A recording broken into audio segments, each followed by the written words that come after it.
অন্তরিক্ষের বক্ষপটে কাস্তের ন্যায় ঝুলে আছে এক ফালি চাঁদ। টুইঙ্কেল গভীর নিদ্রায় মগ্ন। তৃষা এক ঝলক ওর মায়াবী মুখশ্রীতে চেয়ে এক টুকরা চুমু বসিয়ে দিল ওর ছোট্ট কপালে। সহসা নিস্তব্ধতা বিদীর্ণ করে বেজে উঠল তৃষার ফোনটা। স্ক্রিনে মাই ক্যাপ্টেন নামটা ভেসে উঠতেই অস্থিরতায় দুলতে থাকা তৃষার বুকটা যেন শান্ত হয়ে এলো। ও দ্রুত ফোনটা রিসিভ করে কানের কাছে ধরতেই ওপাশ থেকে আর্যর চেনা গভীর কণ্ঠস্বর ভেসে এলো। হ্যালো জান, I am so sorry my love. আজকে একটা মারাত্মক ঝামেলা ফেসে গিয়েছিলাম, সেটা সলভ করতে করতে একদম সময় পাইনি। খুব রাগ করে আছো আমার উপর? তৃষা পাশ বালিশে এক হাতে চেপে ধরে অভিমানী গলায় বলল, রাগ করবো না তো কি করব? আপনার ফোনের জন্য আমি কখন থেকে ওয়েট করছি জানেন আপনি, আর আপনি এখন কল দিলেন। ওপাশে আর্য একটু হাসল, নরম গলায় বলল, আচ্ছা বাবা, আই এম রিয়েলি সরি। কান ধরছি। যদি তুমি দেখতে পাচ্ছ না, ট্রাস্ট নাই, সারাদিন ওই টেকের ওপর দাঁড়িয়েও আমার মনটা শুধু তোমার কাছে পড়েছিল। এই যে ডিউটি শেষ করেই কিন্তু এক গ্লাস পানিও না খেয়ে আগে তোমাকে কল দিয়েছি। এখন কি রাগ করে থাকবে? আর্যর এমন আদুরে কথায় তৃষার ঠোঁটের কোণে হাসি ফুটে উঠল। ও বিছানায় গা এলিয়ে দিয়ে বলল, আচ্ছা ঠিক আছে, এবারের মতো মাফ করলাম। ডিনার করেছেন? হুম, এখনো করিনি। মেসেজ যাবো এখন। তোমার গলাটা কেমন যেন একটু ভারী লাগছে মাই লাভ। শরীর খারাপ নাকি তোমার? সত্যি করে বলো তো। আর্যর কণ্ঠে চট করে তীব্র উদ্বেগ আর ভালোবাসা টের পাওয়া গেল। তৃষা মুচকি হেসে পেটে হাত রাখল। ভেতরের সুখবরটা যেন এখনই উপচে পড়তে চাইছে। ও নিজেকে সামলে নিয়ে একটু রহস্যের সুরে বলল, ধুর, কি যে বলেন, আমি একদম পারফেক্ট আছি। সত্যি তো? একদম তিন সত্যি।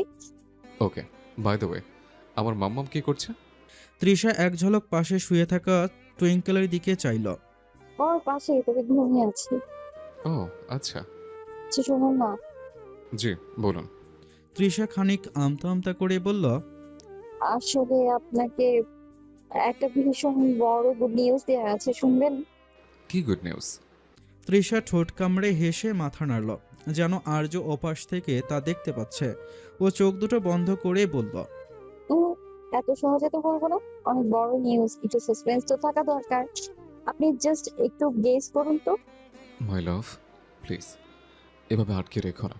এমনিতেই কতদিন তোমার থেকে দূরে আছি, তার উপর এমন করলে তো আমার কিউরিয়াসিটিতে আজ রাতে ঘুমিয়ে আসবে না। কি হয়েছে বলো? তোমার ইউনিভার্সিটির কোনো ভালো খবর নাকি অন্য কিছু? আর্য ওপাশ থেকে রীতিমতো আকুল হয়ে জোরাজোরি শুরু করে দিল। তৃষা ফিসফিস করে বলল, না, ইউনিভার্সিটি কিছুই না, তবে তার চেয়েও হাজার গুণ বড় খবর। কিন্তু আমি এখন ফোনে কিচ্ছু বলবো না। আপনি যখন নেক্সট টাইম রোডে ব্যাক করবেন, তখন একদম সামনাসামনি জড়িয়ে ধরে বলবো।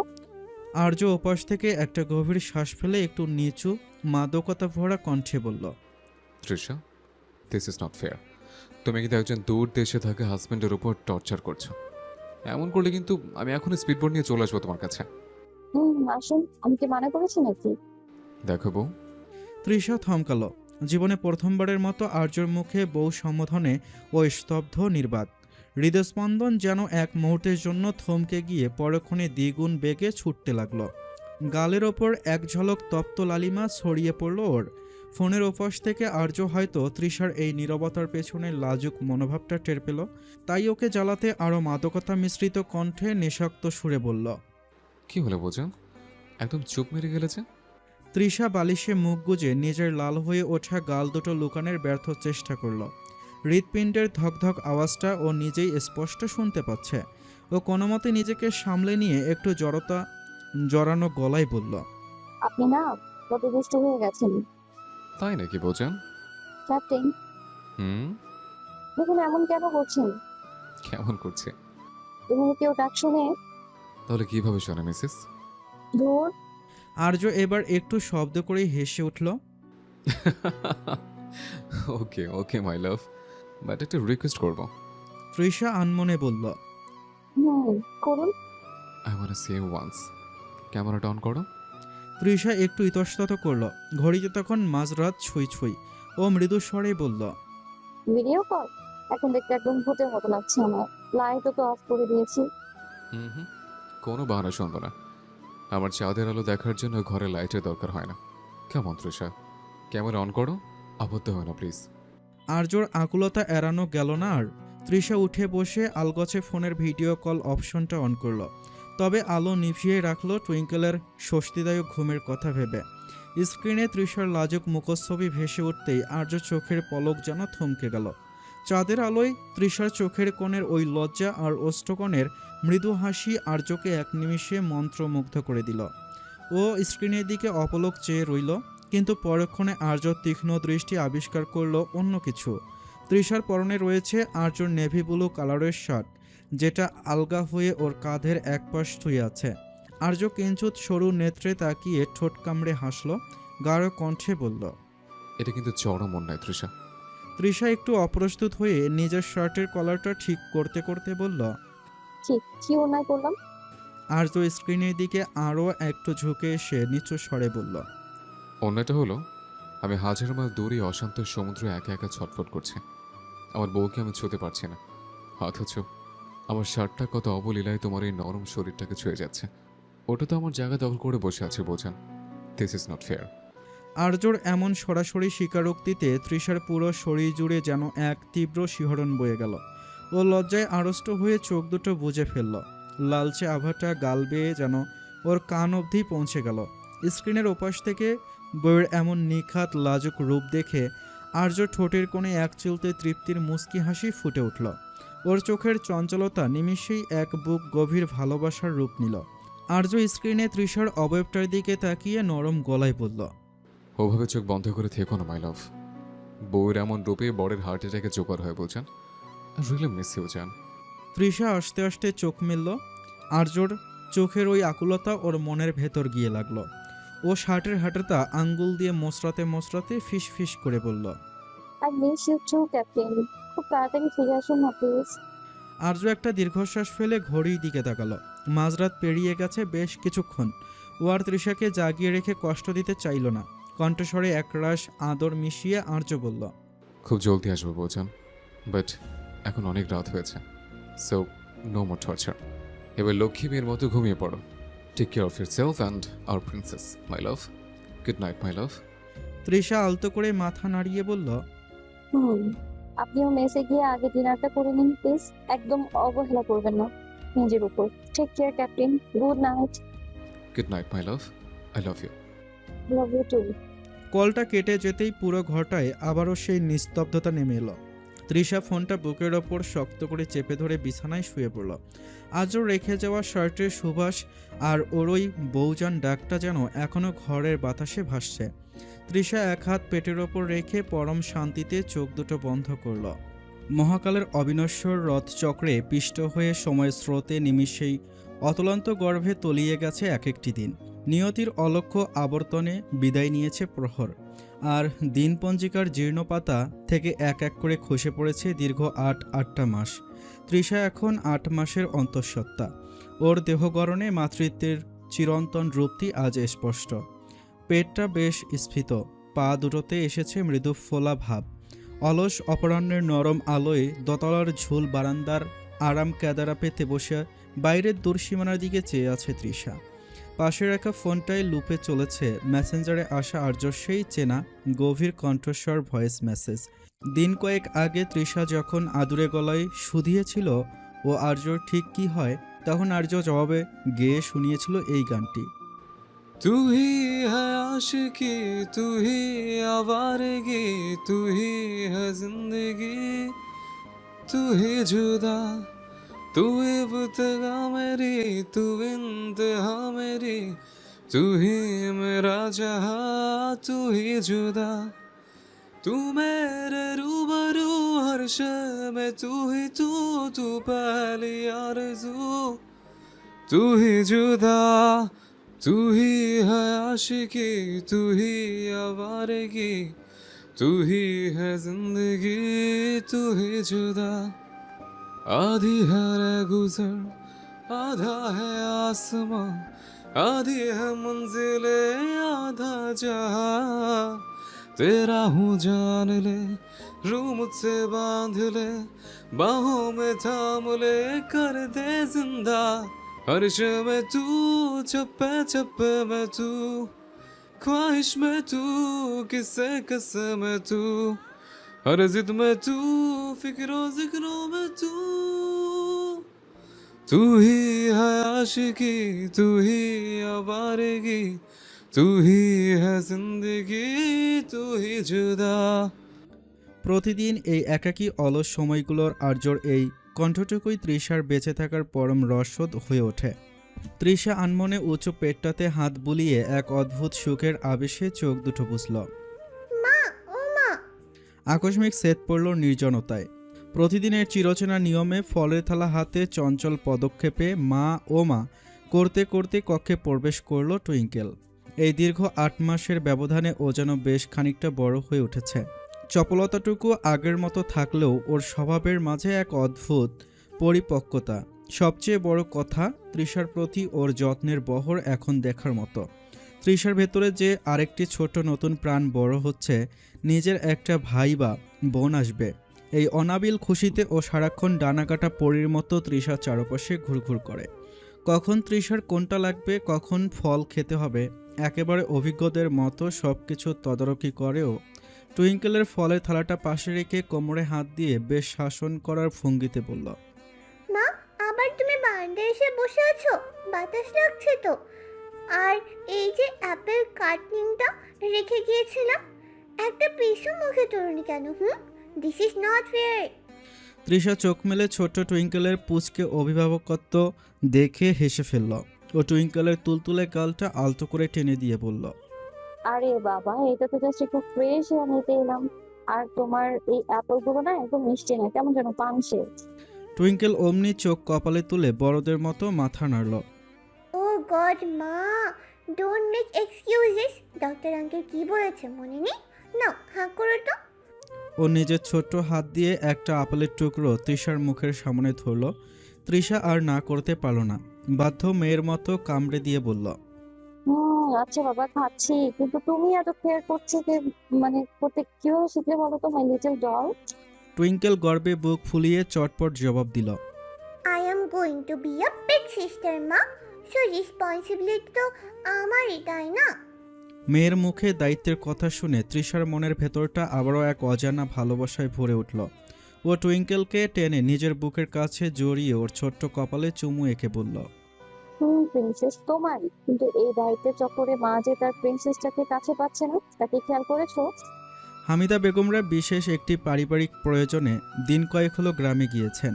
কোলাহল মুখর এই তিলোত্তমা শহরে এখন কেবল আদ্রিয়ান আর মেহসানা আছে।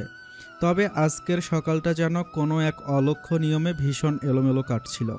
সকালের রান্নাবান্না সারতে মেহসানার বেশ খানিকটা দেরি হয়ে যাওয়ায় আদ্রিয়ান সকালের আহারটুকু না করেই তাড়াহুড়ো করে হসপিটালের উদ্দেশ্যে বেরিয়ে গিয়েছিল। এমনকি দুপুরের খাবারটাও ও সঙ্গে নিয়ে যাওয়ার অবকাশ পায়নি। তাই মেহসানা ভার্সিটির ক্লাস শেষ করেই এক ছুটে বাসায় এসেছিল। আদ্রিয়ানকে কয়েকবার মুঠোফোনে যোগাযোগের চেষ্টা করলেও ওপাশ থেকে কোনো সাড়া মেলেনি। ফোনটা অবিরাম বেজেই যাচ্ছিল। তীব্র আকুলতা আর একরাশ সূক্ষ্ম অভিমান বুকে চেপে মেহসানা নিজেই হসপিটালের উদ্দেশ্যে রওনা হলো। ওর তপ্ত ইচ্ছে ছিল আদ্রিয়ানকে এক প্রকার জোর করেই হসপিটাল থেকে বাসায় ফিরিয়ে আনবে। তারপর দুজনে মিলে একসাথে নিভৃতে লাঞ্চটা সারবে। হসপিটালের দীর্ঘ করিডর পেরিয়ে আদ্রিয়ানের কেবিনের দরজায় এসে পৌঁছাতেই মেহসানার চঞ্চল পায়ের গতি থমকে গেল আচমকা। দরজার শস্য কাচের অন্তরাল দিয়ে ভেতরের দৃশ্যপটে চোখ পড়তেই ওর ভেতরের সমস্ত শান্তভাব নিমিষেই কুপূর্ণের মতো উড়ে গেল। কেবিনের অভ্যন্তরে আদ্রিয়ানের ঠিক মুখোমুখি দাঁড়িয়ে আছে এক নব্য লেডি ইন্টার্ন।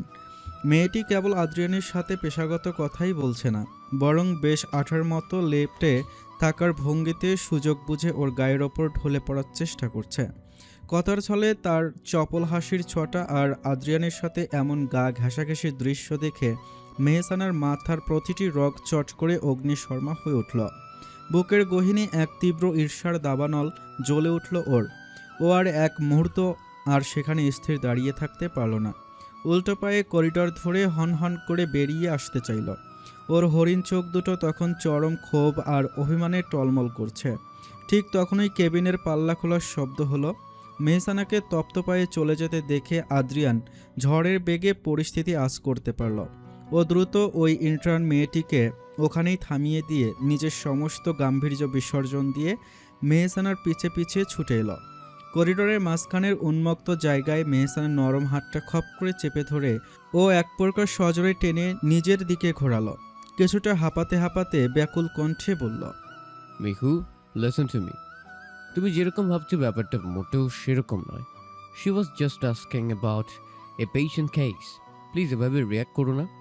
মেহসানা এক ঝটকায় নিজের হাতটা ছাড়িয়ে নেওয়ার বিফল চেষ্টা করে তীব্র ক্ষোভ মেশানো গলায় বলল, oh really doctor Adrian? Patient case নিয়ে ডিসকাশন বুঝি ওভাবে গায়ের উপর গায়ে ঢলে পড়ে করতে হয়? This is so disgusting. আপনার ফোন রিসিভ করার মতো সময় হয় না, লাঞ্চ করার সময় হয় না, অথচ কেবিনে বসে এমন ফ্লার্ট করার ব্যাকুলতা ঠিকই থাকে, তাই না? দেখো, তুমি যেমনটা ভাবছো তেমনটা একদমই নয়। আমি কি ভাবছি না ভাবছি সেটা নিয়ে আপনার ভাবার প্রয়োজন নেই মিস্টার। আমি ভুল ভেবেছিলাম, আমারই ভুল হয়েছিল আপনার প্রতি অতিরিক্ত দরদ দেখিয়ে হাত পুড়িয়ে রান্না করা। আদ্রিয়ান এবার মেহসানার দুই কাঁধ শক্ত করে আঁকড়ে ধরে ওর চোখের কৃষ্ণ গহীনে তাকালো। ওর কণ্ঠে একাধারে অনুনয় আর গভীর ভালোবাসার মিশ্রিত ধমক। Mehu, just stop it. Look at my আইস।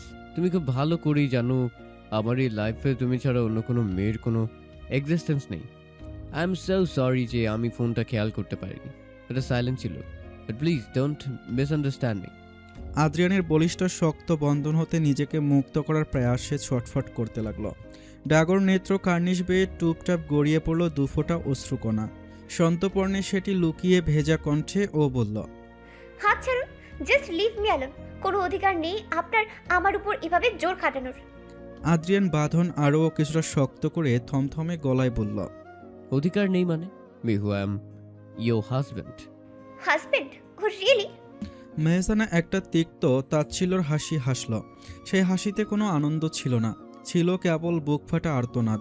ও আদ্রিয়ানের চোখের দিকে সোজা তাকিয়ে কাঁপানো গলায় বলল, নামের পাশে একটা কাগজের সিলমোহর বসিয়ে দিলেই বুঝি হাজবেন্ড হওয়া যায় মিস্টার আদ্রিয়ান? আজ আমাদের বিয়ের দীর্ঘ কয়েকটা মাস পার হয়ে গেছে, অথচ আমাদের রিলেশনশিপটা কেমন আপনি জানেন না? It's not even normal. আজও আমরা দুজন দুটো আলাদা মেরুর বাসিন্দা হয়ে আছি, যেখানে কোনো স্বাভাবিকতাই নেই। সেখানে আপনি কোন অধিকারের কথা বলছেন? মেহসানার অবাধ্য চোখের জল ওর শার্টের ওপর টুপ টুপ করে খসে পড়ছে। আদ্রিয়ান স্তব্ধ হতেই মেহসানা এই সুযোগে এক ঝটকায় ওর শিথিল হয়ে আসা হাত দুটো সরিয়ে দিল। চোখের জলটা হাতের উল্টো পিঠ দিয়ে মুছে অত্যন্ত শীতল কিন্তু ভাঙ্গা গলায় বলল, একটা নর্মাল সম্পর্কে যেটুকু ভরসা আর টান থাকে আমাদের মাঝে, তার কিছুই করে ওঠেনি। আর তার উপর প্রতিনিয়ত এমন এক একটা দৃশ্য। I just can't take this anymore. Adrian, this is too much for me. আর একটা মুহূর্তও আদ্রিয়ানের উত্তরের অপেক্ষায় মেহসানা সেখানে দাঁড়িয়ে রইল না। করিডোরের ভিড় ঠেলে প্রায় দৌড়ে হসপিটালের প্রধান ফটকের দিকে এগোতে লাগলো। তবে আদ্রিয়ানও দম্বার পাত্র নয়, ওর তো কোনো দোষ নেই। যত দূরত্ব সব তো মেহসানার কারণেই। মেহসানাই তো এতদিনে সম্পর্কটাকে নর্মাল করতে দেয়নি, তাহলে আজ কেন ওকে দোষারোপ করলো? বাসায় ফিরেই দরজায় ছিটকিনি লাগিয়েছে মেহসানা। পিছু পিছু এসেছে আদ্রিয়ানও, তবে সেদিকে কোনো ভ্রুক্ষেপ নেই মেহসানার। আদ্রিয়ানের ধৈর্যরা এবার বাঁধ ভাঙল। ও দরজার ওপাশে দাঁড়িয়ে অবিরাম করাঘাত করতে লাগলো। Mehu, open the door, you need to talk. মেহসানার কোনো সাড়া শব্দ নেই। আদ্রিয়ানের মেজাজ এবার সপ্তমে চড়ল। ও এক প্রকার চিৎকার করে বলল, মেহু, জাস্ট ওয়ান লাস্ট ওয়ার্নিং। তুমি যদি নেক্সট 30 সেকেন্ডসের মধ্যে দরজা না খোলো, আমি কিন্তু সত্যিই দরজা ভেঙে ফেলবো। I am serious. তবুও ভেতরটা নিথর নিস্তব্ধ। আদ্রিয়ান আর কালক্ষেপণ করল না। নিজের শরীরের পুরো শক্তি দিয়ে দরজা সজোরে ধাক্কা দিতেই পুরনো ছিটকিনিটা মরমর করে ভেঙে গেল। হুড়মুড় করে ঘরে ঢুকেই আদ্রিয়ান থমকে দাঁড়ালো। দৃষ্টিগোচর হলো মেহসানা বিছানায় পিঠ ঠেকিয়ে ফ্লোরে বসে আছে। দুই হাঁটুর মাঝে মুখ গুজে ও ফুপিয়ে কাঁদছে। ওর কাঁধ দুটো কান্নার বেগে থরথরিয়ে কাঁপছে। আদ্রিয়ানের ভেতরে সমস্ত রাগ এক নিমিষে কুকুরের মতো উড়ে গিয়ে একরাশ মায়া আর হাহাকার এসে জমা হলো সেথায়। ও ধীর পায়ে এগিয়ে গিয়ে হাঁটু গেড়ে বসল মেহসানার সম্মুখে। অত্যন্ত সন্তর্পণে মেহসানার মুখটা নিজের মুঠোয় পুড়ে ওপরে তোলার চেষ্টা করল। মেহসানা বাধা দিলেও আদ্রিয়ান এবার নাছোড়বান্দা। ওর লাল হয়ে যাওয়া চোখ আর অশ্রুকণায় সিক্ত মুখশ্রী দেখে আদ্রিয়ানের বুকটা হু হু করে উঠল। কি হয়েছে? এমন করছো কেন? মেহু, জাস্ট লুক অ্যাট মি। এই মেয়েটার সাথে আমার বিন্দু মাত্র কোনো রিলেশন নেই, ট্রাস্ট মি। মেহসানা ঝটকায় নিজের মুখটা সরিয়ে নিল, ধরা গলায় অভিমান উগরে দিয়ে বলল, রিলেশন থাকুক বা না থাকুক তাতে আমার কি? আমি জাস্ট আপনার এই হাজবেন্ড ট্যাগটা নিয়ে টায়ার্ড। আপনি আমাকে প্রমিস করেছিলেন সব কিছু নর্মাল করবেন, বাট আপনি তো নিজের প্রফেশন আর ওই মেয়েদের অ্যাটেনশন নিয়েই বিসি। আদ্রিয়ান এবার মেহসানার খুব কাছে সরে এলো, ওর কপালে নিজের কপাল ঠেকিয়ে গাঢ় স্বরে বলল, আমি বিজি মেহু, আমি বিজি থাকি কারণ আমি চাই না সবসময় তোমাকে দেখতে। কজ তোমাকে দেখলে আমার ভিতরটা উলট পালট হয়ে যায়, সামলাতে পারি না নিজেকে। আর ওই মেয়েদের কথা বলছো, দিস ইজ সো চাইল্ডিশ। তুমি কি জানো না আদ্রিয়ানের হার্টবিট কার জন্য চলে? মেহসানা ভেজা চোখে আদ্রিয়ানের দিকে তাকালো। আদ্রিয়ানোর চোখের এক ফোঁটা জল ওর ঠোঁট দিয়ে মুছে নিয়ে ফিস ফিস করে বলল, এই কয় মাসের দূরত্বটা কি কেবল আমার একার ছিল মেহু? তুমি তো আমাকে কাছে আসার সুযোগ দাওনি। This silence is killing me too. এবার কি এই দেয়ালটা ভাঙা যায় না? Just for once trust me with all your heart. মেহসানার ভেতরে জমাটবদ্ধ অভিমানের পাহাড়টা আদ্রিয়ানের ওই তপ্ত নিঃশ্বাস আর আকুলতার ছোঁয়ায় যেন মুহূর্তেই গলে জল হয়ে গেল। ও আর নিজেকে সামলাতে পারল না। কান্নার তোড়ে আদ্রিয়ানের শার্টের কলারটা খামচে ধরে ওর প্রশস্ত বুকে মুখ লুকালো। ওর অবদ্ধ অশ্রুকণায় আদ্রিয়ানের শার্টের বুকটা ভিজে একাকার। কিন্তু আদ্রিয়ান আজ সরালো না ওকে, বরং পরম আবেশে দুহাতে মেহসানাকে আগলে নিল নিজের বুকের মাঝে। মেহসানার কান্নার বেগ একটু কমলে আদ্রিয়ান ওর কানের কাছে মুখ নিয়ে ফিস ফিস করে বলল, জাস্ট লুক অ্যাট আস মেহু। কত সময় নষ্ট করেছি আমরা ইগো আর সাইলেন্সের পেছনে। আমার তো মনে হচ্ছে আজ থেকে আমাদের নতুন করে পথ চলা শুরু। This is our real start my love. Mehsana আদ্রিয়ানের বুক থেকে মুখ তুলে ভেজা চোখে ওর দিকে তাকালো। আদ্রিয়ানের চোখের সেই গভীর তৃষ্ণা আর ভালোবাসা দেখে ও লজ্জা পেয়ে আবারও চোখ নিচু করে নিল। আদ্রিয়ান এক হাত দিয়ে মেহসানার চিবুক উঠিয়ে ঠোঁটের কোণে তখন এক দুষ্টুমি ভরা হাসির রেখা ফুটিয়ে গভীর দৃষ্টিতে মেহসানার ঠোঁটের দিকে তাকিয়ে মৃদু স্বরে বলল, Mehu, I think I deserve a little compensation. এই যে এত ছোটাছুটি করালে আমাকে, তার জন্য কি কোনো গিফট পাবো না? আদ্রিয়ানের কণ্ঠের সেই নেশাক্ত সুরে মেহসানা শিউরে উঠল। ও আদ্রিয়ানের কথার গূঢ় অর্থ বুঝতে পেরে লজ্জায় লাল হয়ে আড়ষ্ট কণ্ঠে বলল, আদ্রিয়ান কি বলছেন এসব? এখন তো মাত্র সন্ধ্যা। আদ্রিয়ান এবার হালকা শব্দ করে হেসে উঠল। মেহসানার কোমর জড়িয়ে ধরে ওকে আরও নিবিড়ভাবে নিজের সাথে মিশিয়ে নিয়ে নিশাতুর কণ্ঠে ফিসফিস করল, সো হোয়াট? যখন মিয়া বিবি রাজি তখন সন্ধ্যা আর রাত কি? লাভারদের জন্য দিনক্ষণের জন্য কোনো ক্যালেন্ডার নেই। মিসেস আদ্রিয়ান, আমার 8 মাসের খরা কাটানোর জন্য এই মুহূর্তটাই পারফেক্ট। নাকি তুমি রাজি নাও? শেষ কথাটা বন্ধন খানিক শিথিল করে সন্দিহান কণ্ঠে শুধালো আদ্রিয়ান। মেহসানা তৎক্ষণাৎ নাবোধক মাথা নাড়িয়ে বলল, না না। পরক্ষণেই জিভ কাটল মেহসানা। সিহ, কত বড় হ্যাংলামো করে ফেলল। এদিকে মেহসানার এমন অকপট স্বীকারোক্তিতে আদ্রিয়ানের ঠোঁটের কোণের হাসিটা আরও চওড়া হলো। ও মেহসানার লজ্জার রাঙ্গা মুখটা দুই হাতের আঁজলায় ভরে নিয়ে কপালে দীর্ঘ এক উষ্ণ চুম্বন এঁকে দিল। মেহসানা আষ্টে পৃষ্ঠে আদ্রিয়ানকে জড়িয়ে ধরে নিজের মুখ লোকালো ওর ঘাড়ে। এক অজানা আবেশে ওর সর্বাঙ্গ থরথর করে কাঁপছে।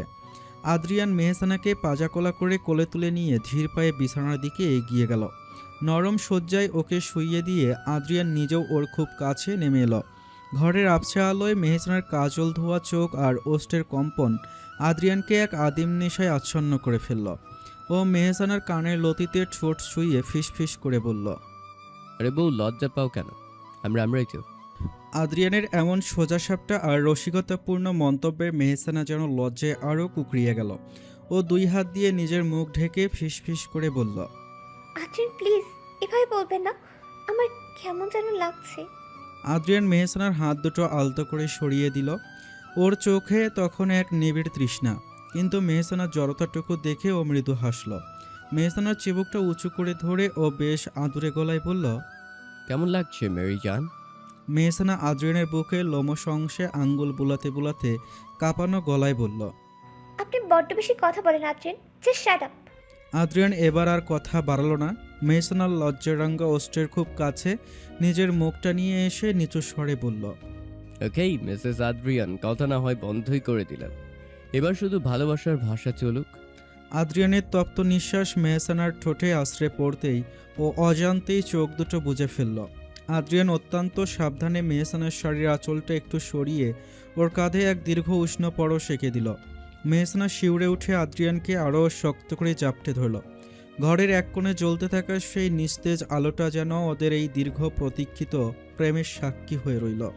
বাইরে পৃথিবীর সমস্ত কোলাহল ছাপিয়ে তখন ওই ঘরে কেবল দুটি হৃদস্পন্দনের তাল লয় এক হতে শুরু করল। রাতের আধার ঘনীভূত হয়ে নামছে ধরিত্রীর বুকে। বাইরে ঝিঝি পোকার ডাক আর হিমেল হাওয়ায় শব্দ দোতলার এই নিভৃত ঘরটাকে ছুঁয়েও যাচ্ছে। তৃষা ইদানিং শরীরের ভারিত্বের কারণে ঘরের বাইরে খুব একটা যেতেই পারে না। বিছানায় এখন ওর প্রধান সঙ্গী। মাতৃত্বের এই শেষ মুহূর্তগুলো যেন এক অদ্ভুত ক্লান্তিতে মোড়ানো। বিছানায় হেলান দিয়ে বসে তৃষা আনমনে জানলার ওপাশে তাকিয়েছিল। ঠিক তখনই ছোট্ট টুইঙ্কেল একটা ভারী প্লেট দুহাতে সামলে টলমলে পায়ে ঘরে ঢুকল। কপালে বিন্দু বিন্দু ঘাম জমেছে বাচ্চা মেয়েটার। টুইঙ্কেল প্লেটটা টিপয়ের ওপর রেখে বেশ গাম্ভীর্যের সাথে বলল, মা, অনেক লেট হয়ে গেছে, এবার একদম কথা না বাড়িয়ে খেয়ে নাও তো। তৃষা মেয়ের এই অদ্ভুত যত্নশীলতার দিকে অপলক চেয়ে রইল। টুইঙ্কেল ছোট্ট হাতে এক লোকমা মাখিয়ে তৃষার মুখের সামনে ধরল, কিন্তু ওর ছোট্ট আঙ্গুলগুলো ঠিকমতো খাবারটা ধরে রাখতে পারছিল না। দু একটা দানা ভাত প্লেটের পাশে উপচে পড়ল। তৃষা মুচকি হেসে আলতো করে টুইঙ্কেলের হাতটা ধরে বলল, থাক না মা, আমি নিজে খেয়ে নিব, তোমার কষ্ট হচ্ছে তো। টুইঙ্কেল চট করে হাত সরিয়ে নিয়ে চোখ বড় বড় করে বলল, একদম না, তুমি তো এখন ঠিক মতো হাতও তুলতে পারো না। সব ডিস্টার্ব করো না, একদম হাঁ করো। ও আবারও একটা লোকমা তুলে ধরার চেষ্টা করল। এবার কিছুটা খাবার তৃষার কামিজের ওপর পড়ে গেল। টুইঙ্কেল খানিকটা অপ্রস্তুত হয়ে নিজের ফ্রক দিয়ে ওটা মোছার চেষ্টা করতে করতে ভেজা কণ্ঠে বলল, সরি মা, আমি না ঠিক তোমার মতোই পারছি না। তুমি কত সুন্দর করে আমাকে খাইয়ে দিতে, তাই না? মেয়ের চোখে জল দেখে তৃষার বুকের ভেতরটা হু হু করে উঠল। তৃষা ছোট্ট টুইঙ্কেলকে টেনে নিজের কোল ঘেঁষে বসালো। ওর কপালে এক দীর্ঘ চুমু এঁকে শান্ত গলায় বলল, আরে আমার কিউটি পাই, সামান্য তো কেউ কাঁদে না। লক্ষ্মী মা আমার, তুমি যে আমার কত বড় লাগে জান, তাকে তুমি জানো? টুইঙ্কেল মায়ের বুকে মাথা রেখে একটা দীর্ঘশ্বাস ফেলল। তারপর উঠে দাঁড়িয়ে চোখের পানি মুছে বলল, আচ্ছা, তুমি এখন লক্ষ্মী মেয়ের মতো খেয়ে নাও মা, আমি নিচে গিয়ে দাদুকে দেখে আসি। আর শোনো, কোনো দরকার হলে কিন্তু তুমি জোরে টুইঙ্কেল বলে ডাকবে, ওকে? তৃষা হেসেই ফেলল মেয়েটার এমন পাকা কথায়। টুইঙ্কেল খাবারের প্লেটটা তৃষার সামনে সুন্দর করে গুছিয়ে দিয়ে ছোট ছোট কদমে ঘর থেকে বেরিয়ে গেল। তৃষা একা ঘরে আবারও সেই নিস্তব্ধতায় ডুব দিল। নিশিথিনের গভীরতা ধরিত্রী আঁকড়ে ধরেছে। ইদানিং আর্যর সঙ্গে যোগাযোগ কমেছে তৃষার। ইদানিং বলতে দিন দুয়েক হবে হয়তো, তবে কারণটা অজানা। এদিকে তৃষা এখনও নিজের অবস্থার কথা জানায়নি আর্যকে। নানান চিন্তারা হানা দিল মন মস্তিষ্কে। তবে মাতৃত্বের ভারে ক্লান্ত শরীর অবসাদগ্রস্ত। মস্তিষ্ক নির্দেশনা দিতে বন্ধ করে নিদ্রার অতল গহ্বরেই ডুব দিল। ভারী হয়ে আসা চোখের পাতা ততক্ষণে বুঝে এসেছে। ফজরের আজান প্রতিধ্বনিত হচ্ছে। মিষ্টি প্রভাতে মৃদু উষ্ণতা। নিদ্রার অতলে তলিয়ে থাকা আদ্রিয়ানের শক্তবাহু বন্ধন হতে নিজেকে ছাড়ানোর প্রয়াসে মত্ত মেহসানা। সমগ্র শরীর তার ব্যথায় জর্জরিত। তবুও নামাজের প্রহর যাতে না ফুরায় তার জন্যই এত ব্যস্ততা। কিন্তু মেহসানার এই অতি সামান্য নড়াচড়াও আদ্রিয়ানের অতন্দ্র পাহারা এড়াতে পারল না।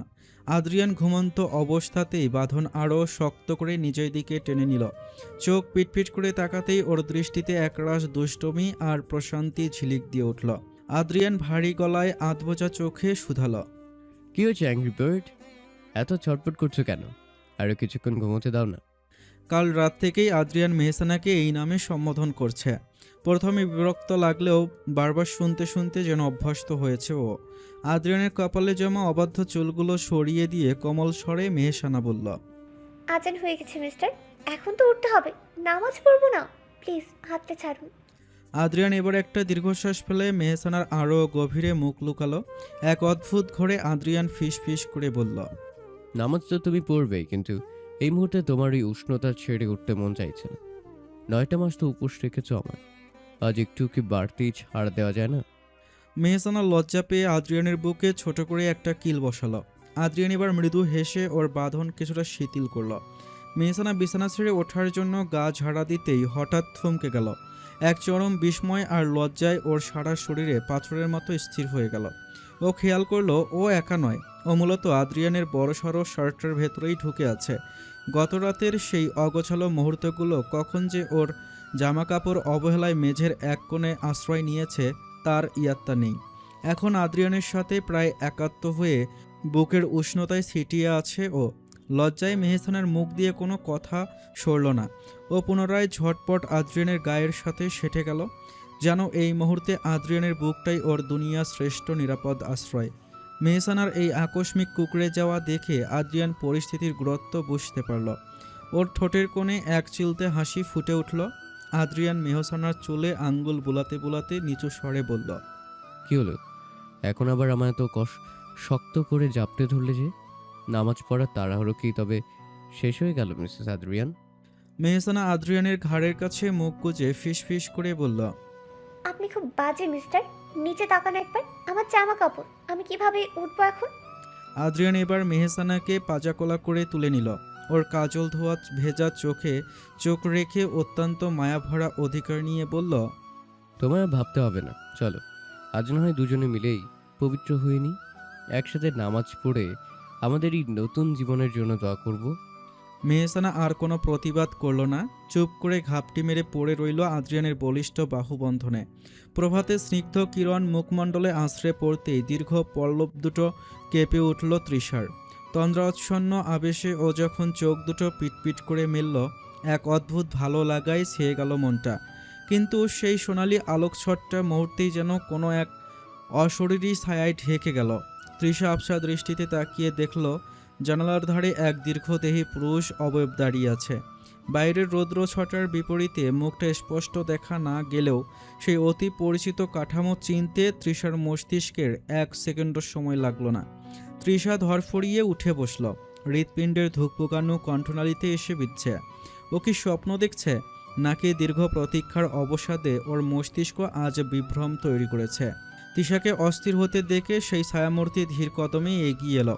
খাটের পাশে এসে হাঁটু গেড়ে বসে অত্যন্ত আদুরে ভঙ্গিতে তৃষার কপালে ঠোঁট ছোঁয়ালো।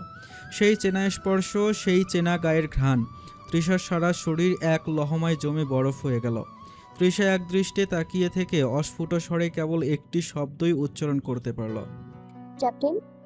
আর্য ওর গাঢ় স্বরে উত্তর দিল, বলুন ম্যাডাম, আপনার হুকুম তামিল করতে আপনার এই অধম সেবক হাজির। কণ্ঠস্বরটা কানে যেতেই তৃষার সমস্ত সংশয় কুকুরের মতো উড়ে গেল। এটা ভ্রম নয়, এটা ওর রক্ত মাংসের আর্য। মুহূর্তেই ওর দুচোখ বেয়ে বাঁধ ভাঙ্গা আনন্দ অশ্রু গড়িয়ে পড়ল। আর্য আলতো হাতে সেই নোনা জল মুছে দিয়ে তৃষার কপালে পুনরায় গভীর এক চুম্বন এঁকে দিল। আর্য তো আসার কথা ছিল আরও দিন কয়েক পর, কিন্তু ঝামেলার ঝট দ্রুত খুলে যাওয়ায় ও কাউকে না জানিয়ে এই সাত সকালে সারপ্রাইজ দিতে ছুটে এসেছে। পুরো ঘরটা এখনও ভোরের ধূসর আলো আধারিতে ঘেরা। কেউ কাউকে খুব একটা স্পষ্ট দেখতে পাচ্ছে না। আর্য তৃষাকে নিবিড়ভাবে নিজের বুকের মাঝে টেনে নিল। তৃষা আর্যর শার্টের কলারটা খামচে ধরে ফুঁপিয়ে কেঁদে উঠল।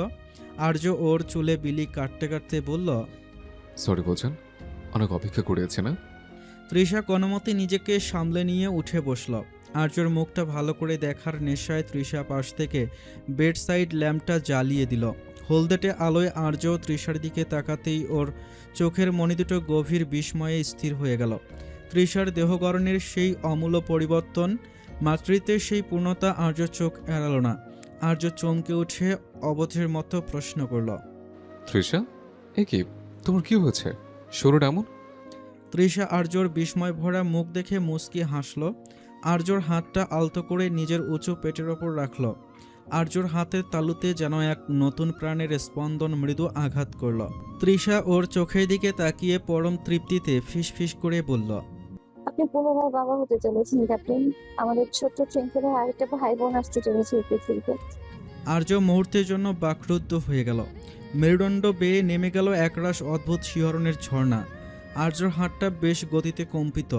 তৃষা ওর অস্থিরতা বুঝতে পেরে আর্যর বলিষ্ঠ হাতের ওপর নিজের ফুলে ওঠা হাতটা রাখল। ও স্পষ্ট দেখতে পেল আর্য তীক্ষ্ণ মুখমণ্ডল বেয়ে গড়িয়ে পড়ছে এক ফোঁটা অশ্রুকণা বোধ হয়। ছেলেদের কাঁদতে নেই এই বোধটাও লোপ পেয়েছে ওর। তৃষাকে এক লহমায় বুকে জড়িয়ে নিল আর্য। কিঞ্চিত ঝুঁকে তৃষার গলায় মুখ ডোবালো। সামান্য ঝাঁকুনি দিল বোধহয় ওর দেহ। তৃষা অবাক নেত্রে চেয়ে আছে। এ কোন আর্য? এ কেমন রূপ ওর? পরক্ষণে ওকে বিস্ময়ের চূড়ান্তে পৌঁছে দিয়ে এক ঝটকায় ওকে নিজের কোলে তুলে নিল আর্য। তৃষা বিস্ফোরিত নয়নে চাইল, দুই হাতে শক্ত করে ওর কাঁধ আঁকড়ে ধরে বলল, কি করছেন? আল্লাহ, পড়ে যাবো তো, নামান আমায়, নামান। তৃষার আতঙ্কিত স্বর আর্যর কানে পৌঁছালো কি না সন্দেহ। সে তখন এক অদ্ভুত ঘোরের মধ্যে, এক উন্মাদের মতো তৃষাকে কোলে নিয়ে ঘরময় পায়চারি করছে। আর্যর চোখের কোণে তখনও নোনা জলের রেখা, কিন্তু ঠোঁটের কোণে এক পৃথিবী জয়ের হাসি। আর্য তৃষাকে আরও নিবিড়ভাবে বুকের সাথে লেপ্টে ধরে ওর কপালে বারবার পাগলের মতো চুমু খেতে খেতে বলতে লাগলো, আল্লাহ, তৃষা, তুমি কি ধারণা করতে পারছো আমার এখন কেমন লাগছে? তৃষা আর্যর কাঁধ শক্ত করে খামচে ধরে কাঁপা কাঁপা গলায় বলল, আর কি আপনি পাগলামো ছাড়ুন, আমি তো পড়েই যাবো। এই অবস্থায় আমায় এভাবে কে করে তোলে? আপনার তো কমন সেন্সও লোক পেয়েছে দেখছি। আর্য এবার হঠাৎ থেমে গেল। তৃষার চোখের খুব কাছে নিজের তীক্ষ্ণ দৃষ্টি নিবদ্ধ করে গাঢ় স্বরে বলল, কমন সেন্স? বলছেন গো, আজ আমার সেন্স বলতে কিচ্ছু অবশিষ্ট নেই। তুমি ভাবলে কি করে যে আমি আমার এই ছোট্ট জগৎটাকে হাত থেকে পড়ে যেতে দেব? আমার এই কোলটা তোমার আর তোমার এই বেবিটার জন্য দুনিয়ার সবচেয়ে সেফেস্ট প্লেস। আর্য অত্যন্ত সতর্কতার সাথে তৃষাকে বিছানার নরম গদিতে বসিয়ে দিল। এরপর মেঝের ওপর হাঁটু গেড়ে বসে তৃষার উঁচু পেটে আলতো করে মাথা ঠেকালো। ওর গলার স্বর এবার বেশ ভেজা ও আবেগপ্রবণ। Hey little soul, I am so sorry. Papa বড্ড দেরি করে ফেলেছি তোমার কাছে আসতে, বাট আই প্রমিস এখন থেকে প্রতিটা সেকেন্ড আমি তোমাদের পাহারা দেব। কোনো মিশন, কোনো ডিউটি আমাকে তোমাদের কাছ থেকে আর এক মুহূর্তের জন্য আলাদা করতে পারবে না। তৃষা আর্যর এলোমেলো চুলে আঙ্গুল বুলাতে বুলাতে আর্দ্র গলায় বলল, শুনতে কিন্তু অলরেডি নিজেকে বড় বোন ঘোষণা করে দায়িত্ব নিয়ে নিয়েছে। ও জানলে তো খুশিতে আকাশ মাথায় তুলবে। আর্যর ঠোঁটে এক মায়াবী হাসি ফুটে উঠল।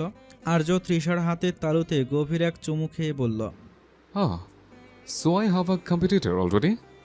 ওদের কথোপকথনের মাঝেই হঠাৎ গুটিসুটি পায়ে কক্ষে প্রবেশ করল টুইঙ্কেল। ওর ছোট্ট দুহাতে ধরা একটা কাচের গ্লাস ভর্তি তৃষার জন্য পুষ্টিকর ফলের জুস, যা ইদানিং ওর সকালের নাস্তার অবিচ্ছেদ্য অংশ। টুইঙ্কেলের নজর তখনও গ্লাসের দিকে, যাতে এক ফোঁটা জুসও বাইরে না পড়ে। মা, এই যে তোমার সকালের ম্যাজিক ড্রিঙ্কস চলে এসেছে, একদম না করবে না কিন্তু। আমি আজ অনেক কষ্ট করে। কথাটা শেষ হওয়ার আগেই ওর নজর গেল বিছানার পাশে হাঁটু গেড়ে বসে থাকা মানুষটির দিকে। টুইঙ্কেল থমকে দাঁড়ালো। ওর দু চোখে এক আকাশ বিস্ময়। হাতের গ্লাসটা কোনো মতে টিপয়ের ওপর রেখেই ও এক চিৎকার দিয়ে উঠল। পাপা, তুমি? ও মাই গড, পাপা! টুইঙ্কেল যেন নিজের চোখকেও বিশ্বাস করতে পারছিল না। আর্য দুহাত বাড়িয়ে দিতেই ও এক দৌড়ে গিয়ে আর্যর শক্ত বুকের ওপর ঝাঁপিয়ে পড়ল। আর্য মেয়েকে দুহাতে আষ্টে পৃষ্ঠে জড়িয়ে ধরে ওর মাথায় আর গালে অজস্র চুমু এঁকে দিল। আর্য যখন ভোরে বাসায় পা রেখেছিল তখন টুইঙ্কেল তার নিজের ঘরে গভীর ঘুমে আচ্ছন্ন ছিল। আর্য সেই ঘুমন্ত পরীর কপালে সন্তর্পণে একটি চুমু খেয়েই তৃষার ঘরে এসেছিল। আর্য টুইঙ্কেলকে কোলে তুলে নিয়ে ওর নাক টেনে দিয়ে বলল, কি অবস্থা আমার প্রিন্সেসে, আমার লিটল ডল? আমি না আসতেই তুমি পুরো বাড়ির দায়িত্ব নিয়ে নিয়েছো। This is very good. Twinkle আর্যর গলা জড়িয়ে ধরে অভিমানে ঠোঁট ফুলিয়ে বলল, তুমি অনেক পচা পাপা, এত দেরি কেন করলে? জানো পাপা, আমার একটি ছোট ভাই বা বোন আসছে। আমি সব খেয়াল রাখি ওর। আর্যর চোখে আবারও আর্দ্রতা জমে উঠল। ও তৃষার দিকে তাকিয়ে টুইঙ্কেলকে আরও কাছে টেনে নিয়ে বলল, জানি তো মা, এখন থেকে আমাদের টিমে 3 জন নয় 4 জন মেম্বার। পাপা আর প্রিন্সেস মিলে এবার মা আর লিটল বেবিকে গার্ড দেবে, কেমন? টুইঙ্কেল খুশিতে প্রফুল্ল কণ্ঠে বলল। ওকে পাপা। ওদের বাবা মেয়ের এই খুনসুটি আর অকৃত্রিম ভালোবাসা দেখে তৃষার চোখের কোণে আনন্দের জল চিকচিক করে উঠল। আর্যর এক হাত টুইঙ্কেলের পিঠে আর অন্য হাতটা পরম মমতায় তৃষার হাতের ওপর। ভোরের সেই স্নিগ্ধ আলোয় ঘরটা যেন এক পূর্ণাঙ্গ সুখী পরিবারের প্রতিচ্ছবি। আর্য তৃষার দিকে তাকিয়ে চোখ টিপে ইশারায় বলল, দেখলে ম্যাডাম, টিম কিন্তু রেডি। এখন শুধু আমাদের এই ছোট্ট মেহমান আসার অপেক্ষা। কি খাবেন? রান্নাঘরের মৃদু আলোয় খুন্তি হাতে ব্যস্ত মেহসানা। পেছন থেকে আসা চেনা পায়ের শব্দে ঘুরে না তাকিয়ে এই প্রশ্নটি করল। আদ্রিয়ান গোসল করেই সোজা নিচে নেমে এসেছে। মেহসানাকে উনুনের পাশে দেখে ওর ভ্রু দুটো কুঁচকে গেল সামান্য। ও দ্রুত এগিয়ে এসে মেহসানার হাত থেকে খুন্তিটা কেড়ে নিয়ে এক প্রকার ধমকের সুরে বলল, তোমাকে না বলেছি এখন রেস্ট নিতে? রান্নাঘরে কে আসতে বলেছে? মেহসানা আলতো করে একটা নিঃশ্বাস ফেলে আদ্রিয়ানের দিকে তাকিয়ে বলল, তা রান্না না করলে খাবেন কি মিস্টার? পেট তো আর শুধু ভালোবাসায় ভরবে না। কেন বাইরে থেকে খাবার অর্ডার করা যেত না? মেহসানা এবার একটু কোমর বেঁকিয়ে দাঁড়ানোর চেষ্টা করতেই সারা শরীরের সুপ্ত ব্যথাটা যেন চিরিক দিয়ে উঠল। ও ওষ্ঠাধর কামড়ে ধরে কোনোমতে নিজেকে সামলে নিয়ে বলল, বাইরের খাবার রোজ রোজ কেন খাবেন? আমি তো ভালোই আছি, পারবো তো রান্না করতে। হ্যাঁ, সে তো দেখতেই পাচ্ছি। আদ্রিয়ান মেহসানাকে আলতো করে ধরে রান্নাঘরের একটা টুলের ওপর বসিয়ে দিল। তারপর নিজেই কড়াইয়ের দিকে মনোযোগ দিয়ে অবলীলায় খুন্তি নাড়াতে শুরু করলো। আদ্রিয়ানের এই পারদর্শী রূপ দেখে মেহসানা কিছুটা অবাক হয়ে তাকিয়ে রইল। আদ্রিয়ান রান্না করতে করতেই মেহসানার দিকে আর চোখে চেয়ে মৃদু হাসল। অত্যন্ত কোমল স্বরে বলল, এখন আর অবাধ্য মেয়ের মতো তর্ক করো না মিফু। লক্ষ্মী মেয়ের মতো ওপরে নিজের ঘরে যাও। টি টেবিলের ওপর দেখবে একটা পেইন কিলার রাখা আছে, ওটা আগে খেয়ে নাও, তারপর আমি নিজেই খাবার নিয়ে উপরে আসছি। আজ না হয় ডক্টর আদ্রিয়ান তার পেশেন্টের পাশাপাশি তার অর্ধাঙ্গিনীরও একটু তদারকি করলো। কিন্তু এবার কিছুটা ধমকের দৃষ্টিতে তাকালো আদ্রিয়ান। তোমাকে কি বলেছি আমি? মেহসানা আর দ্বিধা করল না, চটজলদি পদক্ষেপে প্রস্থান করলো রান্নাঘর থেকে। দেখতে দেখতে সময়ের চাকা ঘুরে প্রতীক্ষার প্রহর ফুরিয়ে এসেছে। আসন্ন অতিথির আগমনীর মহেন্দ্রক্ষণে সকলের মাঝে যেমন আনন্দ বিপরীতে রয়েছে, ঠিক তেমনই একরাশ উৎকণ্ঠা। তৃষার ডেলিভারির ডেট একদম দোরগড়ায় হওয়ায় বাড়ির সবাই যেন ততস্থ। আর্যর এক মুহূর্তের জন্য চোখের আড়াল হতে দিচ্ছে না তৃষাকে। এমন উত্তেজনার মাঝেও আজ ছোট্ট টুইঙ্কেলের স্কুলে যাওয়াটা ছিল অনিবার্য। অত্যন্ত গুরুত্বপূর্ণ একটা ক্লাস টেস্ট থাকার কারণে আফজাল চৌধুরী নিজেই ওকে নিয়ে স্কুলে এসেছেন। তবে ফেরার পথে একটু দেরি হয়ে যাওয়ায় টুইঙ্কেল স্কুলের পাশের পার্কে একটা কাঠের বেঞ্চে বসে অপেক্ষা করছিল। মধ্য গগনের সূর্যটা আজ বড্ড বেশ তেজি। রোদের করাত আজ যেন পিছঢালা পথ থেকে ঠিকরে বের হচ্ছে। হঠাৎ করেই টুইঙ্কেলের চিন্তায় ছেদ পড়ল। ধপ করে একটা ভারী শরীর ওর ঠিক পাশেই বেঞ্চিতে এসে বসল। টুইঙ্কেল কিঞ্চিত ভ্রু কুঁচকে পাশ ফিরে তাকালো। দেখলো ওর থেকে বয়সে বেশ বড়, প্রায় 14-15 বছরের এক কিশোর বসে আছে। ছেলেটির পরনে নীল রঙের একটা ফুটবল জার্সি, পায়ে স্পাইক আর ট্রাউজার। বয়সের তুলনায় উচ্চতা যেমন দীর্ঘ, গায়ের রঙও তেমন দুধে আলতা ফর্সা। ওর অবাধ্য বাবরি চুলগুলো কপাল ছাপিয়ে চোখের ওপর এসে পড়েছে, যা ওর গাম্ভীর্যপূর্ণ চেহারার এক অনন্য সৌন্দর্যের অবতারণা করছে। টুইঙ্কেল বেশ দাপটের সাথেই শুধালো, তুমি আমার পাশে বসলে কেন? আরও তো বেঞ্চ খালি আছে। ছেলেটি কোনো উত্তর দেওয়ার আগেই টুইঙ্কেল চোখ আটকে গেল ওর কপালে।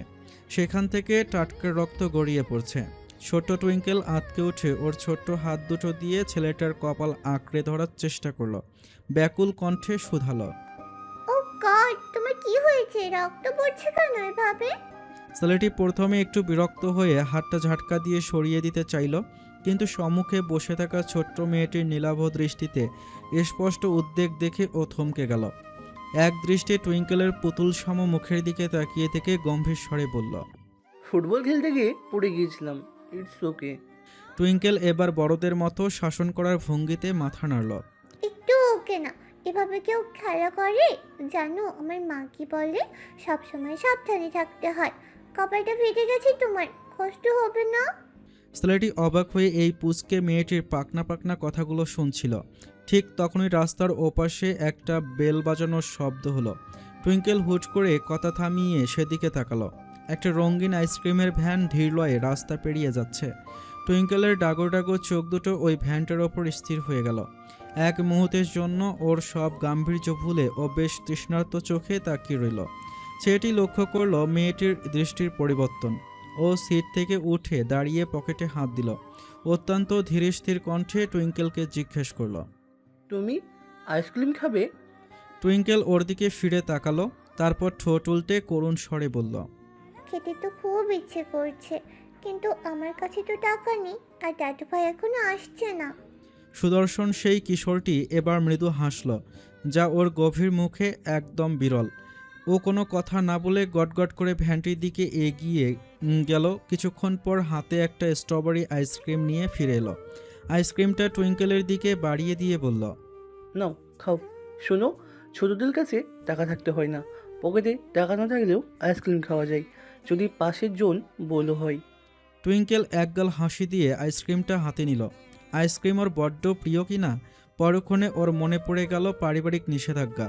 ও চট করে হাতটা সরিয়ে নিল। আইসক্রিমটা প্রায় স্লেটার বুকের কাছে ঠেলে দিয়ে মাথা নাড়িয়ে বলল, হুম, তোমার আইসক্রিম তুমিই নাও, আমি খাবো না। ছেলেটা খানিক অবাক হলো। ওর তীক্ষ্ণ ভুরু দুটো কিঞ্চিত কুঁচকে গেল। গম্ভীর স্বরে শুধালো, কেন? একটু আগে তো বললে খেতে ইচ্ছে করছে, এখন আবার ফিরিয়ে দিচ্ছ কেন? টুইঙ্কেল বেশ গাম্ভীর্যের সাথে হাত দুটো বুকের ওপর আড়াআড়ি করে বেঁধে বলল, পাপা বলেছে স্ট্রেঞ্জারদের দাও কোনো কিছু খেতে নেই, আর দাদুমণি বলেছে কেউ যদি কিছু ভুলিয়ে ভালিয়ে নিয়ে যেতে চায় তবে সে হলো পচা লোক। আমি তো তোমাকে চিনিই না। টুইঙ্কেলের এমন পাকা পাকা যুক্তি শুনে জায়ানের ঠোঁটের কোণে আবারও সেই বিরল হাসিটা ফুটে উঠল। ও আইসক্রিমের কাঠিটা টুইঙ্কেলের আরও কাছে বাড়িয়ে দিয়ে বলল, তুমি তো অনেক পাকা পাকা কথা বলো দেখছি, তা আমাকে দেখে কি তোমার কিডন্যাপার মনে হয়? টুইঙ্কেল এবার মাথা ডানে বামে সজোরে নাড়ল, যার অর্থ না, তা মানে হয় না। ছেলেটা দেখতে বেশ হিরোদের মতো, কিডন্যাপাররা কি আর এত সুন্দর হয়? ছেলেটা এবার আশ্বস্ত করে বলল। তাহলে নিতে পারো, আমি কোনো পচা লোক নই। ছোট্ট টুইঙ্কেল কিছুক্ষণ দোনামনা করল। আইসক্রিমের লোভ আর সতর্কতার মাঝে এক লড়াই চলল ওর মনে। শেষমেশ লোভটাই জিতে গেল। ও আইসক্রিমটা হাতে নিয়ে খুব সাবধানে একটা কামড় দিয়ে বলল, আচ্ছা, তোমার নামটা কি? ছেলেটি ওর গভীর তীক্ষ্ণ চোখের মণি দুটো টুইঙ্কেলের ওপর স্থির করে ধীর গলায় উত্তর দিল। শাহরিক চৌধুরী জায়ান। টুইঙ্কেল ওর চোখের দিকে তাকিয়ে স্তব্ধ হয়ে গেল। জায়ানের চোখের মণি দুটো স্বাভাবিকের চেয়ে একটু বেশি গাঢ়, ওষ্ঠের নিচের ছোট্ট একটা লালচে তিল। জায়ান এবার পাল্টা প্রশ্ন করল। তোমার নাম কি? টুইঙ্কেল এক গাল আইসক্রিম মুখে নিয়েই হেসে বলল, টুইঙ্কেল। শুধুই টুইঙ্কেল, আর কোনো নাম নেই? টুইঙ্কেল এবার ওর পুরো নামটা বলতে যাবে, ঠিক তখনই দূর থেকে আফজাল চৌধুরী হন্তদন্ত কণ্ঠস্বর কানে এলো। তিনি প্রায় দৌড়াতে দৌড়াতে পার্কে ঢুকলেন। দাদু ভাই তুমি এখানে? দ্রুত চলো, তোমার মাকে হসপিটালে নেওয়া হয়েছে। খবরটা শোনা মাত্রই টুইঙ্কেলের হাত থেকে আইসক্রিমটা প্রায় পড়ে যাওয়ার উপক্রম হলো। ও জায়ানের দিকে শেষবারের মতো একবার তাকিয়ে কোনো কথা না বলেই আফজাল চৌধুরীর হাত ধরে হন্তদন্ত হয়ে পার্ক থেকে বেরিয়ে গেল। ওর নামটা আর জায়ানের কানে পৌঁছানো হলো না। জায়ান স্তব্ধ হয়ে টুইঙ্কেলের চলে যাওয়ার পথের দিকে তাকিয়ে রইল। কেন জানি না এই অপরিচিত ছোট্ট মেয়েটার উদ্বেগ আর চপলতা ওর মনে এক অদ্ভুত রেখাপাত করে গেছে। ও যখন ওখান থেকে উঠে যেতে চাইল, হঠাৎ দেখলো বেঞ্চের ওপর একটা সোনালি জিনিসের ঝিলিক। ও নিচু হয়ে ওটা হাতে তুলে নিল। দেখলো একদম নক্ষত্রের মতো আকৃতির একটা ছোট্ট সোনার দুল। আসার সময় বা যাওয়ার তাড়াহুড়োয় হয়তো টুইঙ্কেলের কান থেকে খসে পড়েছে ওটা। জায়ান কানের দুলটার ওপর আঙ্গুল বোলালো। ওর ঠোঁটের কোণে এক অদ্ভুত মায়াবী আর রহস্যময় হাসি খেলে গেল। ও দুলটা সযত্নে নিজের পকেটে ভরে রাখলো। এক অদ্ভুত মহেন্দ্রক্ষণে ওদের পরিচয় হতেও হলো না। জায়ান মনে মনে ভাবল, আবারও কি দেখা হবে আমাদের ছোট্ট নক্ষত্র? হাসপাতালের প্রতিটি কোণাও যেন কেঁপে উঠছে আর্যর হুঙ্কারে। ওটির দরজার ওপর জ্বলতে থাকা লাল আলোটা যেন তৃষার যন্ত্রণার প্রতিচ্ছবি হয়ে বিচ্ছে আর্যর চোখে। কিছুক্ষণ আগে তৃষার সেই তীব্র যন্ত্রণাকাতর মুখ আর আর্তনাদ দেখে আর্যর মতো ইস্পাত কঠিন হৃদয়ের মানুষেরও পায়ের তলার মাটি সরে গিয়েছিল। শ্রাবণের অর্ধধারার মতো ওর চোখ দুটো বেয়ে অবিরল অশ্রু গড়িয়ে পড়ছে। আর্য একবার দেয়ালে কপাল ঠেকিয়ে দাঁতে দাঁত চেপে নিজেকে সামলানোর চেষ্টা করছে, আবার পরক্ষণে ওটির বদ্ধ দরজার সামনে গিয়ে পাগলের মতো পায়চারি করছে। ঠিক সেই মুহূর্তে আফজাল চৌধুরী আর টুইঙ্কেল হন্তদন্ত হয়ে সেখানে এসে পৌঁছালেন। করিডোরের এক কোণে মেহসানা আর আদ্রিয়ানো ততস্থ মুখে দাঁড়িয়েছিল। টুইঙ্কেল ওর পাপাকে এভাবে ভেঙে পড়তে দেখে থমকে গেল। ওর ছোট্ট মনে এক অজানা আতঙ্ক দানা বাঁধল। ও দৌড়ে গিয়ে মেহসানাকে জড়িয়ে ধরে ধরা গলায় জিজ্ঞেস করল, মিমি, বাবার কি হয়েছে? বাবা কাঁদছে কেন? মায়ের কি হয়েছে? মেহসানা নিচু হয়ে টুইঙ্কেলকে বুকে টেনে নিল, ওর মাথায় হাত বুলিয়ে আর্দ্র গলায় বলল, কিছু হয়নি মামুনি, তোমার মা একটু অসুস্থ তো, তাই বাবা ভয় পেয়েছে। তুমি একদম চিন্তা করো না, সব ঠিক হয়ে যাবে। সময় যেন আর কাটছে না, প্রতিটি সেকেন্ড যেন এক একটি যুগের সমান ভারী হয়ে আর্যর ওপর চেপে বসেছে। হাসপাতালের একপাশে নামাজের সুব্যবস্থা আছে। হামিদা বেগম আর জাহানারা বেগম সেখানেই জায়নামাজ পেতে বসে অস্ফুট স্বরে মোনাজাত করছেন। হঠাৎ ওটির দরজা খুলে গেল।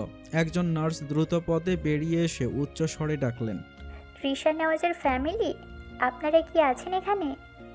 আর্য দ্রুত কদমে নার্সের সামনে গিয়ে দাঁড়ালো। আর্যর কণ্ঠস্বর রুদ্ধ, চোখ দুটো রক্তবর্ণ, কম্পিত কণ্ঠে প্রস্তুত ভঙ্গিমায় উন্মাদের ন্যায় ও বলল, হ্যাঁ হ্যাঁ, আমি ওর হাজব্যান্ড আরজু এহসান। নার্স আর্যর সেই উন্মাদের মতো অবস্থা দেখে মৃদু হেসে বললেন, কংগ্রাচুলেশনস মিস্টার আর্য, আপনাদের কৌলালো করে ফুটফুটে একটা পুত্র সন্তান এসেছে। মা ও ছেলে দুজনে এখন সুস্থ আছেন। আলহামদুলিল্লাহ। আলহামদুলিল্লাহ, আলহামদুলিল্লাহ। পরিবারের সকলের সমস্বরে উচ্চারিত এই একটি শব্দে হাসপাতালের গুমট পরিবেশটা নিমিষেই আনন্দ অশ্রুতে ভরে উঠল। আফজাল সাহেব আনন্দে কেঁদে ফেললেন। জাহানারা বেগম সিজদায় লুটিয়ে পড়লেন। কিছুক্ষণ পর নার্স নীল রঙের নরম কাপড়ে মোড়ানো ছোট্ট এক টুকরো মাংসপিণ্ড আর্যর দিকে বাড়িয়ে দিলেন। আর্য কাঁপা কাঁপা হাতে ওর কলিজার টুকরোকে কোলে নিল। শিশুটির গায়ের রং একদম তৃষার মতো দুধে আলতা, আর নাক চোখের গড়ন ঠিক আর্যর প্রতিচ্ছবি। আর্য ওর ছোট্ট কপালে ঠোঁট ছুঁয়ে গাঢ় এক চুম্বন এঁকে দিল। আর্যর চোখের নোনা জল টুপ করে গিয়ে পড়ল নবজাতকের নরম গালে। মেহসানার হাত ছেড়ে ছোট্ট টুইঙ্কেল এগিয়ে এলো। পাপা, আর্য প্রশান্তির হাসি হেসে ছেলেকে নিজের মেয়ের দিকে এগিয়ে দিয়ে বলল, তোমার ছোট্ট ভাই এসেছে সোনামা। টুইঙ্কেল আবেগে আপ্লুত হয়ে ওকে নিতে গিয়েই দেখল নিতান্তই এক মাংসপিণ্ড। ও আকারে গোলুমলু হলেও টুইঙ্কেল এর কাছে বড্ড ছোট্ট ঠেকল। ও ঠোঁট উল্টে বলল, আমার ভাই তো অনেক ছোট পাপা। পরিবারের সকলে এগিয়ে এসেছিল। টুইঙ্কেলের এমন মন্তব্যে হাসলো একযোগে সবাই। অতঃপর শুরু হলো নবজাতককে নিয়ে উচ্ছ্বাস। অথচ আর্যর মন এখনও পড়ে আছে ওটির ওপারে, প্রেয়সিনীর কাছে। কিছুক্ষণ বাদেই তৃষাকে কেবিনে শিফট করা হলো। আর্য সন্তানকে কোলে নিয়েই তৃষার কাছে ছুটে গেল। তৃষা তখন তন্দ্রাচ্ছন্ন অবস্থায় শুয়ে আছে। ওর ফ্যাকাশে মুখে ক্লান্তির মাঝেও এক স্বর্গীয় আভা খেলা করছে। আর্য ওর শিউরে বসে তৃষার কপালে নিজের কপাল ঠেকালো। অত্যন্ত আবেগী কণ্ঠে ফিসফিস করে বলল, বৌজান গো, দেখো আমাদের রাজপুত্র চলে এসছে। থ্যাংক ইউ বৌজান, আমাকে পূর্ণতা দেওয়ার জন্য অনেক অনেক অনেক ধন্যবাদ। তৃষা আঁতবোজা চোখে আর্য আর তাদের ছোট্ট সন্তানের দিকে তাকিয়ে ম্লান হাসল। ওর এক হাত আর্যর হাতের ওপর, আর অন্য হাতটা পরম মমতায় নিজের সন্তানের গায়ে রাখল। পরক্ষণেই বলল, আমার টুইঙ্কেল, দেখো অবস্থা, সদ্য জন্মানো নবজাতককে ছেড়ে মেয়েকে খুঁজছে। আর্য হাসল এক পল। ছোট্ট টুইঙ্কেল গুটি গুটি পায়ে এগিয়ে এসে মায়ের পাশে বসল। তুমি ঠিক আছো তো মা? টুইঙ্কেলকে দেখেই হাসল তৃষা। মামা, আমি একদম ঠিক আছে জান বাচ্চা। আই লাভ ইউ মা। আই লাভ ইউ টু জান বাচ্চা আমার। আর্য এসে ওদের পাশে দাঁড়ালো। কোলে তখনও পিচ্চি বাবুটা। ঠোঁট প্রসারিত করে হেসে পরপর টুইঙ্কেল আর তৃষার কপালে চুম্বন এঁকে দিয়ে বলল, সব তো হলো, এখন তবে আমার প্রিন্সেসের নাম কি হবে?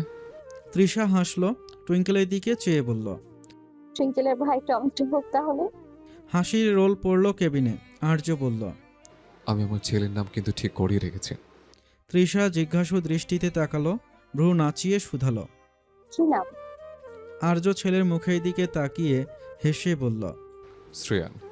ও আমার শ্রেয়ান এহসান। নাম শুনে হাসল তৃষা, সঙ্গে ছোট্ট টুইঙ্কেলও। আর্য পিচ্চি বাবুটাকে পার্শ্ববর্তী বেডে শুইয়ে দিল। টুইঙ্কেল ভাইয়ের পাশে গিয়ে বসে ছোট্ট ছোট্ট আঙ্গুলগুলো নিয়ে খেলায় মত্ত হলো। আর্য তৃষার কাছে চেয়ার টেনে বসতেই তৃষা ওদের দিক থেকে দৃষ্টি সরিয়ে আর্যর হাতটা নিজের হাতের মুঠোয় পুড়ে নিয়ে আর্যর চোখের অতল গভীরতায় তাকালো। আলতো হেসে ফিসফিস করে বলল, আমার জীবনের সবটুকু শূন্যতা আপনি আর আমাদের এই ছোট্ট পৃথিবীটা দিয়ে পূরণ করে দিলেন ক্যাপ্টেন। আর্য তৃষার হাতের পিঠে ঠোঁট ছোয়ালো, প্রগাঢ় মায়ায় জড়ানো কণ্ঠে উত্তর দিল, তুমি পাশে থাকলে পৃথিবীর কোনো শূন্যতে আর আমাকে স্পর্শ করার সাহস পাবে না বৌজান। আমার এই হাহাকার ভরা মরুভূমিতে তুমি শ্রাবণের ধারা। আজীবন এভাবেই সবটুকু মায়া নিয়ে আমার এই শূন্য বুকে ফিরে এসো অনুরাগে। সম্পূর্ণ গল্পটিতে আমাদের সঙ্গে থাকার জন্য ভালোবাসা অবিরাম। ধন্যবাদ সবাইকে। আল্লাহ হাফেজ।